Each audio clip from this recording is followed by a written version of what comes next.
ഇവിടെ 1 cube plus 2 cube 3 cube plus etcetera n ക്യൂബിൻ്റെ വില 2025 തന്നിട്ടുണ്ട്. അങ്ങനെയാണെങ്കിൽ 1 പ്ലസ് 2 പ്ലസ് 3 പ്ലസ് എക്സെട്രാ 9ൻ്റെ വില കാണാനാണ് ചോദ്യം.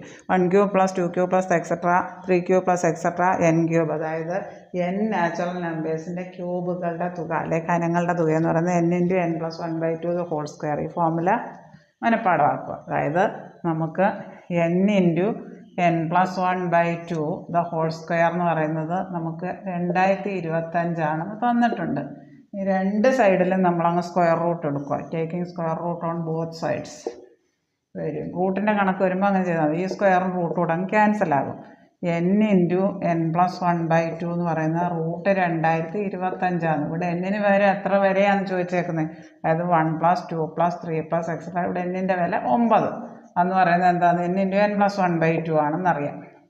n എണ്ണസംഖ്യയുടെ തുക n ഇൻറ്റു n പ്ലസ് 1/2. അതുകൊണ്ട് 1 പ്ലസ് 2 പ്ലസ് 3 പ്ലസ് എക്സെട്രാ എൻ്റെ വില റൂട്ട് 2025 വരും. ഇവിടെ n 9 ആണ്. ബി ആണ്.